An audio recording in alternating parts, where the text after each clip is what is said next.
Interested in real estate? How about wealth? Well, they go hand in hand. And here, you'll learn all about it. Welcome to Be the Bank, a podcast where we discuss and debate the topics centered around real estate investing. Your host, Justin Bogard, shares insights into investing in real estate to create real wealth and passive income for you and your family. He'll share stories of real estate investments done right, walk you through the process of owning a real estate note, and most importantly, educate you so you can be the bank. This is Be the Bank, brought to you by American Note Buyers. Now, here's your host, Justin Bogard. Hello there, listener. This is episode number 9 of the Be the Bank podcast, and we are sponsored and brought to you by American Note Buyers. Today, we're going to be kind of talking about really getting together with colleagues and people in your industry to kind of how to better your situation that you're in with your business or how you run your portfolio. And we call them masterminds, but you may call them something different. And we're going to kind of get into that subject matter today. So stay tuned.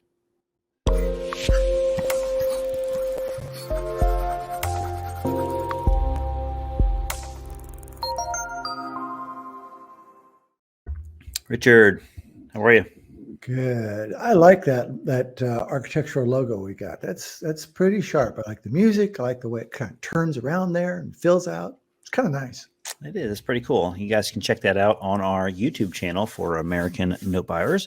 Mm-hmm. And you can look at episode number 9 on our Be the Bank playlist for our podcast. So that's how we just record this and we strip out the audio for the podcast. Right, Richard? That's right. That's right. They don't get to see your beautiful view behind you, nor the grand piano behind me. Yeah, we do the virtual screens because when we record our podcast here, we're typically in our home offices and stuff, and it's just you don't need to see all the background that's going on. Yeah, I got peeled wallpaper and all sorts of stuff behind me. Come on.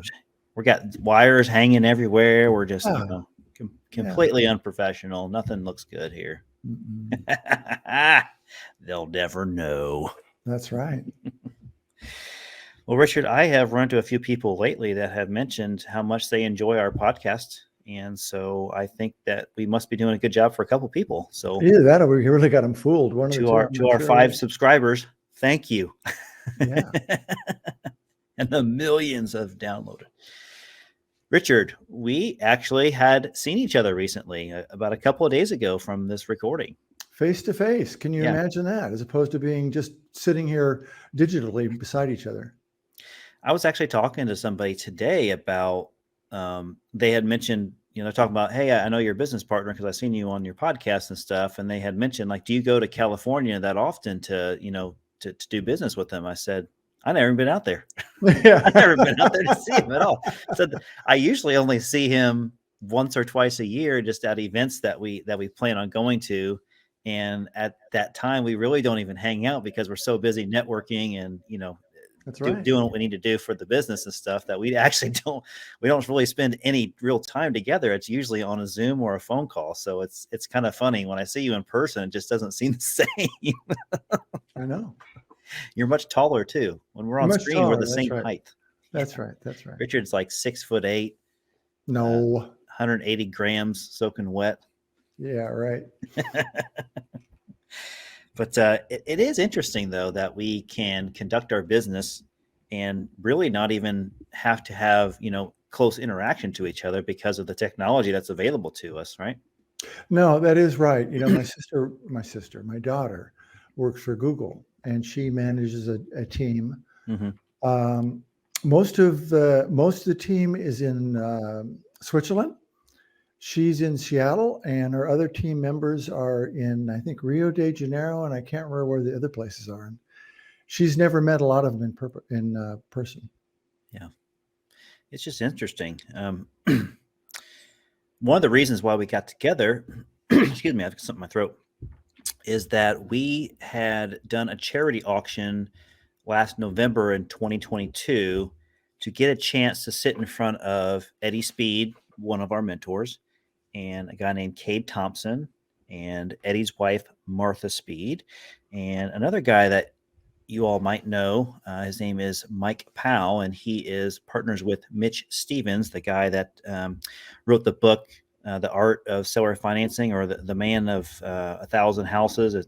I forget the title. I know it's hit myself in the head after this recording, and I'm going to be like, oh, that's what it was. But anyways, Mitch is a very, I'll say famous. He's a very well-known owner financier, and he lives in San Antonio, Texas. So his partner, Mike Powell, was there, and he kind of runs operations similar to what I do for Richard and I's business. So we got a chance to sit in front of those guys, right? Right. So we met got together for a mastermind tail end of last week and over the weekend. Had about 20 people or so there. And the idea behind a mastermind, for those of you who don't know, is that you have a broad spectrum of people from a lot of different areas. For instance, you've got Cade Thompson, who manages a $70 billion portfolio, and he buys all sorts of resi products, to some people there who are just starting out, and they're come from different points of view. So when one goes there, one usually goes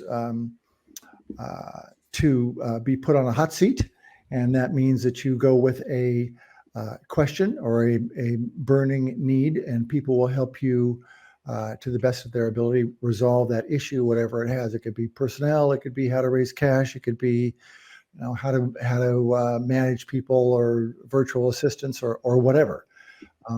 But they are there to focus just on you for whatever your time on the hot seat is, and it can be very valuable. Yeah, so masterminds, or a collection of a specific group, can be very specific, meaning they can be people that are pretty much at your same level or higher, or they could be people that are kind of a mixed bag. And we happen to be in a group with a mixed bag, which I think is a little more fun, because you're going to have different challenges. There's people, like you had mentioned, that hadn't even done a deal before. Right. And so they're trying to figure out, what do I do next? Right. And there's people that have been in the business for a long time, like we have, and we're like, what do we do next? Right. So it's funny how you can have some similarities, and you can have, obviously some disparity as well when you have a group like that. But everybody can kind of learn and get a sense for what's going on in the room. Like, we're not going to dive into specifics of conversations, because number one, we don't have enough time to do that. And number two, we don't need to specify specific things. But ultimately, you're like what Richard said, you're trying to find out what is that you're having a problem with today. And and maybe, I shouldn't say maybe, in the note school crowd, it was pointed out to me, and I think this is quite true, is that most people there are either in their second or their third act. Most people are in their second act. Like, they've gone through a great job. They're very experienced. They've got 20 years of experience doing whatever. They're a lawyer. They're whatever, and they want to move on to something else. They want to diversify somehow. So they bring those backgrounds to that mastermind. And I think that really broadens the experience and makes it more a richer experience. Yeah, because the whole group benefits from their specialty, from their Act 1 in their life, or Act 2. That's a good point that you bring up. So we met one fellow who was very knowledgeable. He was a taxation attorney. And, we had all sorts of questions for him. Yeah. And he was very helpful. Yeah. Like everybody adds value, even if they've not done a deal before, because they have some sort of experience in their life that they can say, hey, blah, blah, blah, I learned this from my previous life, because it could pertain to somebody like we're building a business, right? And we don't have all the answers to everything, but we know our specialty, right? Our special hammer. We know how to use the special hammer, but we may not know how to, run a company around the special hammer. So that's really what benefits us, is because we can hear from people that have a $60 billion portfolio and how they run just a huge Wall Street firm versus, somebody that's on a smaller level that has, a few hundred loans that they manage in their portfolio. And you can see some similarities and disparities on how that works, and how you can jump and get into the game and go for a higher level if that's what you want to do. So it's always interesting. Right. And so, Mr. Bogard, yeah, tell us something that you learned over this weekend from the mastermind. Well, I kind of knew this going into it, but it's also nice to be, what do I want to say? It's reinforced that some of the things that we're doing that we were pretty confident in that are the right things to do, meaning the path that we chose down, the way that we're doing things, the how and the why and the what. We got a lot of reassurance from some of our mentors that that is the right way to do things. So it's like, okay, take a deep breath, exhale. Okay, good. We're running down the path the right way. And there's a few things that we didn't think about. Again, I don't need to get into specific things, but um, what I'm trying to say is you can be focused on one thing, especially when you're running a company, and you can miss out on some of the details or not understanding the full scope of where you want to go. So vision is really important. Understanding where are you trying to get to? And that's something that's often gets lost by entrepreneurs, myself included.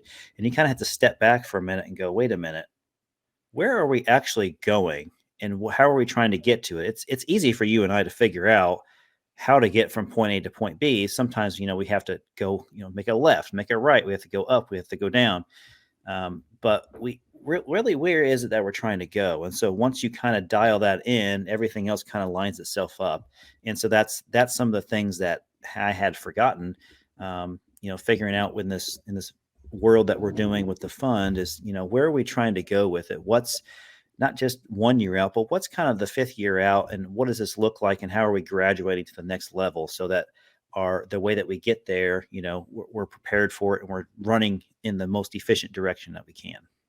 Yeah, I think it's a good point. And I was actually speaking with one of our fund investors earlier today, and he was talking about actually reinvesting the funds, and if he did something over 10 years, or how much would he have and what could he do with it. And I finally said, he wanted to sort of pin me down to one specific thing that he could do. And I said, look, it's really what your goal is. If you want to make this, if you want current income, if you want long-term income, if you want to, if you're in an industry that's got lots of ups and downs and you want to smooth that income, you can do anything you want, given what your goal is. And that makes you behave today very differently than you might otherwise, depending on what your end goal is.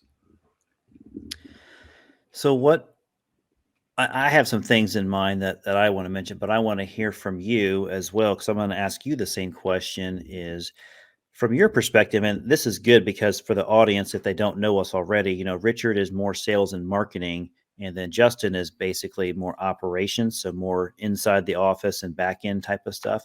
So from your perspective and what you were trying to gain out of the insight from this mastermind that we went to, what's something that stuck out that you said, you know what, that's something I didn't think of that I want to focus on? Well, I'd have to answer several things. You're right. Just pick one. Yeah, just pick one. Because obviously there's, my function is both generating deals to do, but also getting investors. So getting the money to do it. You've just got the very easy job of laying back there and, operating. I'm in a cot back here, just hanging out, waiting on the red phone to ring. So I'm in I California, and you can't hit me. Nanny. No, I'd say that it was the general consensus that we are finally coming into a better performing note market. I mean, it's been pretty dry for the last 3 or 4 years, and pretty hard to generate that stuff. So that's good to know, because I think, especially for what we're doing with the fund, it means that we're in the right place in the right time. Okay. It's generally a good time to raise money, although you've got a lot of people who are sitting on dry cash because they really don't know where the markets are going. So it was good to hear other people say those. I had sort of guessed it, but if that seems to be the general consensus, I think it adds a little bit of validity to what we're thinking. Yeah. So some of the things that we learned, about some projections that may or may not happen in the future, just from people's experience and what they hear from other larger companies and stuff. But it was interesting to note, because we had been seeing this very often too, and this is stuff that we've mentioned on our podcast as well, is that the wholesaling market, for example, in the Midwest here, I live in Indianapolis, so there's a lot of wholesalers and a lot of Midwest properties. It's a fight to get deals. And because there's so few properties still, and there's so many wholesalers trying to go after the same deal at the same way that they try to get the deal, meaning, it's like a cash offer, right? You really don't have any tricks up your sleeve besides saying, I'll give you X for it. Mr. Wholesaler number 2 comes over, I'll give you X plus 1 for it. It's like that is the battle right now. And the wholesalers that really win are the ones that can figure out this owner financing trick, where they can buy the property and ask the seller to carry back terms for them, because they're going to be really flexible. And what's interesting to note is that one of the guys in the mastermind this weekend, he's pretty well known in his area for doing owner financing and creating owner financing.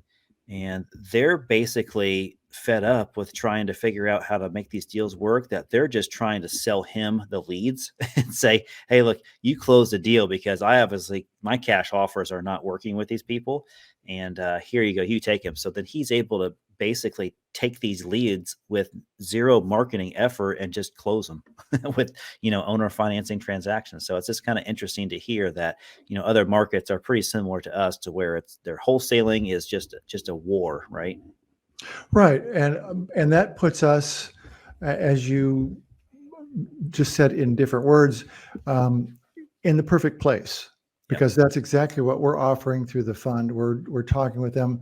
We're working with different wholesalers and sellers direct, and helping them create the money, create the financing, and then we can buy that financing ourselves. And so any of you out there who are listening who would like to focus on that, we're not talking about sub twos, although you can do that. We're just talking about straight deals where if you can't make the numbers quite work under a first, then you structure it as a first and a second, and they carry back the second. I mean, this is pretty basic stuff for those of us who are in the field. Yeah. But a lot of other people don't know this. They have no ideas how to structure one of these deals. One of the cautionary tales that I have to throw out there, Richard, and I don't think I've talked to you too much about this, because I see more of it, and I already know what you would say about the deal. We're kind of in alignment on it. Is sometimes we'll get wholesalers that'll come to us, and they have a property they have under contract, and then they have a borrower that they have to sell to owner finance the property. So basically, they're trying to buy the property for cash. They're trying to resell the property at the same time on terms. And they're trying to use that end buyer's down payment as part of the sale to give to their seller, and then also have someone like us buy the note at the same time, so then they can just make their cash transaction and get out of the way. The problem that we're seeing, and I think it's only going to get worse with some wholesalers, is that some of them are not understanding the value add, and they are overextending the value of the property by trying to over finance the property. Now, we always tell people, premium financing, premium service provides a premium financing, meaning if the house is worth 110, you can sell it like for 112 with owner financing, or 113, or maybe 115, but you can't sell it for 220. Right. It's the same house. Nothing has been done to it. You can't overextend the financing on it and expect somebody like us to buy that. We're not going to pay $160,000 for a $220,000 note when you bought it for $100,000, and done nothing to it. It's not going to work. So we're starting to see people that are and I was giving obviously a very overzealous example there, but we're seeing some wholesalers come up with these numbers, and I can't believe that they have an end buyer that's willing to pay that much in owner financing for a property like that, because I know that we're not going to buy it for that, because the numbers just are just unrealistic. But right, and I'm starting to see that. So something else along that same line in terms of slightly cautionary. A wholesaler talked to me yesterday, and what he wanted to do is bring a house to us that was totally unrenovated, sell it to, he was going to have a 10% down payment, but he said, look, this guy's in the trade. He's a plumber or whatever, and he wants to do a lot of the work himself. And that way he'll sort of earn his equity into that. And I told him, I said, look, I understand this fellow's in the trade, and this is not, what I'm going to say is not directly applicable to your situation, but it's what the world is, and that we won't buy a house unless it's a livable right now, comfortably livable right now. We won't buy that house because one of the mid-sized pension funds, or not pension funds, I'm sorry, Wall Street companies got in trouble a number of years ago for doing just that. They were selling houses to people on down payments and saying, you fix it up. And they got taken to court because the people in the end did not have the money to fix it up and basically were left for the place that they couldn't live. So we have to be very careful about that. We have to make sure that a place is, if we buy something that's not being renovated right now, it has to be just as good as any seller finance deal that we've ever seen and not need any rehab at all. Yeah, the deals that I'm more comfortable with are actually the non-owner occupant deals that are like that, to where there is a true fix and flipper that is their business model, but they just, instead of them getting hard money for the house, they get owner financing for it. And I'm a lot more comfortable with those than an owner occupant that's trying to live there that has to live through rehab, because I've been one of those guys that have done it before, and I'll call myself an idiot for doing it because it's tough. I mean, it takes 3 times as long when you live in the property trying to renovate it than it does when you don't live there and are renovating it. Right. Right. So, I mean, you just have to be kind of careful about doing that. Let's talk about some of the other things that we learned. I think the general consensus is that we're not going to go into a huge recession. We're going to go into a little bit of a dip. And, without getting too specific, I think also the general consensus is that rates, while they're somewhat high right now, are probably going to lower after the next 12 months or something like that. Would you agree with that? Yeah, we don't really know how much, but I think we can all agree that they're not going to go up. I think we're all saying, I think they'll go down a little bit. They may go down a lot. We don't know yet. We'll see a trend after a while. So let's give it another year and see where we're at next spring. And then kind of know, okay, it looks like we're trending back to maybe the way it was around the 4 or 5% window, or maybe it just stays where it's at right now. We don't really know, but we all agree that it's not going up. Right. So while people may see fewer deals being refied out of their portfolio, that might pick up again if rates go back down. But the good news, as opposed to 2008, is that people have a lot of equity in their houses. Right. So they have a lot more flexibility. They don't have a gun to their head. They may not have the rate that they want right now, but things aren't that bad, and things probably aren't going to get that bad. This is a time where you have to be cautious in times like this, when you're underwriting deals, when you're buying real estate. People that get these houses under contract, remember how much skin they have in the game. They typically don't have any skin in the game. Wholesalers often want to do things with no skin in the game. They just want to use their hustle, find a deal, and flip it to somebody else, not understanding if they're giving somebody something of good quality. So there's a lot of great wholesalers out there that do a great job. And, unfortunately, there are some that don't do a good job. So just watch out. Be cautious. My radar is up very, very high right now because I've seen what I'll call some bogus deals come in front of us. And you just got to stay disciplined and stay true. Just because you're hungry for a deal, don't buy the first one that comes to your desk, right? You want to find one that's the right quality and meets all of your metrics that you're trying to accomplish. Is that what that little pointy thing out of the back of your head is? That's your radar? You said your radar's up. Yeah, so bing, bing, bing, bing, bing, bing. I've been wondering what that is. That's right. It's growing. It's growing every day. That's right. So, but let's talk about a typical deal that we might accept, and that is, sure, there's the seller finance deal that we're all used to that's got a year or 2 years of payment history on it. But there's also a lot to be said for the deal that's got at least 20% down, and has a good renovation to it. What's a good renovation? I mean, the kitchen's completely done, the baths are done, maybe the roof's done, the outside of the house is painted. In other words, it looks nice. So somebody has skin in that game if they put 20% down, and they have a good rental history before that, or something of that sort. That's a deal we'll do. And I think that's a good, solid deal. Yeah. No, I was going to say rent ready, move in ready. That's a little different than rent ready. Move in ready. Yeah. Right. Richard? No, go ahead. I was trying to think if there's any. I don't think of anything cautionary. I was trying to think of some good sort of factoids that we got out of it. Here we go again. Man of 1,000 words, making up stuff on the spot. I like it. All right. This is episode number 9. It is sponsored by American Note Buyers. I'm Justin Bogard, and this is Richard Thornton. And until next time, guys, we will see you on episode 10. All right. Take care.